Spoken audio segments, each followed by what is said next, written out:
In 1955, one of the greatest Filipino poets, Adelina Gurrea Monasterio, was awarded the premio for her book of poetry, entitled A lo largo del camino. Some lines from the poem, Quisiera volar. La luz contra el horizonte, bajo el sol de la mañana, desde la cima del monte, lejos del mundo y del mar. Qué fea la tierra llana, prefiero volar.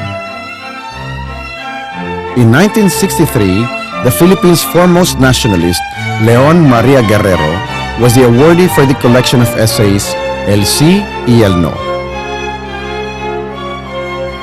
From 1967 through 1973, the Premio Zobel Awards were suspended.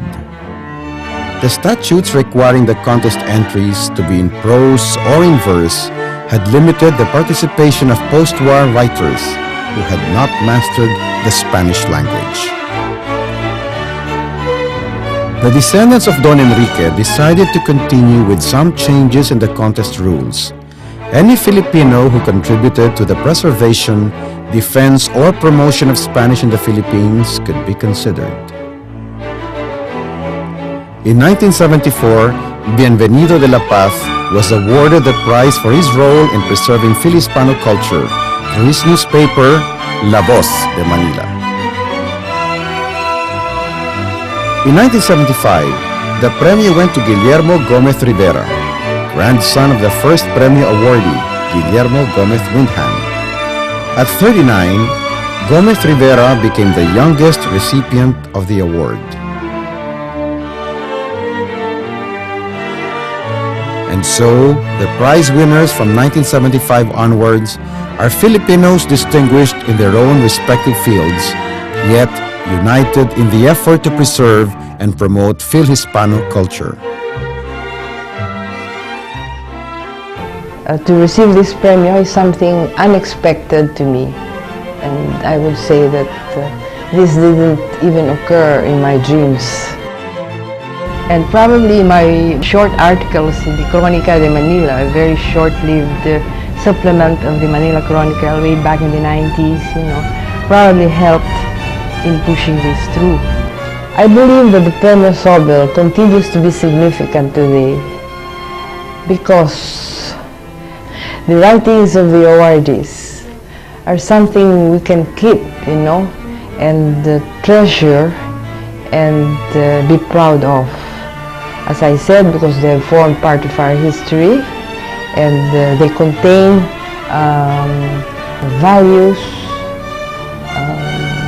culture, and it embodies our Filipinism.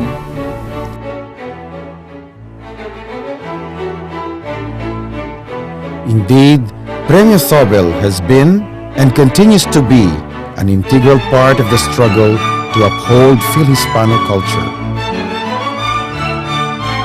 From 1920 to 1985, the pillars of the Zobel clan closely worked together to celebrate what the patriarch of Fil-Hispanic letters had begun.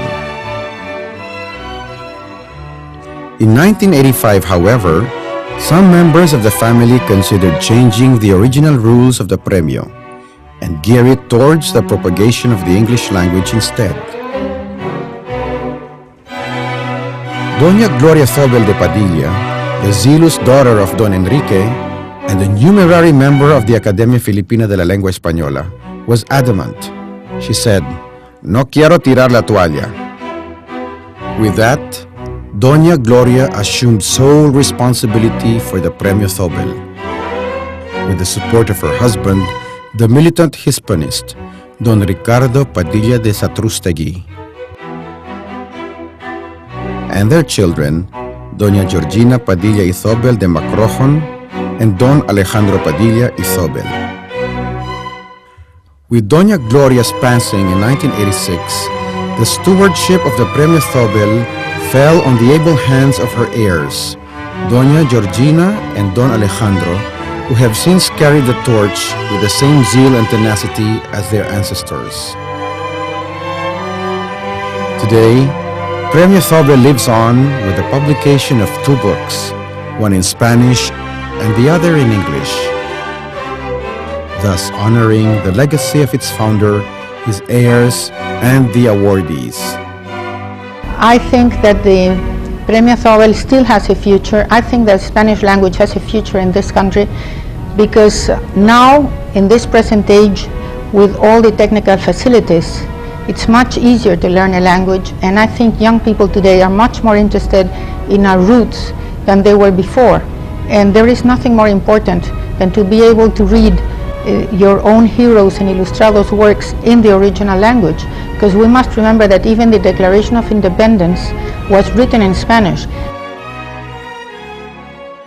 As Premio Zobel approaches a century of existence, the founder's young descendants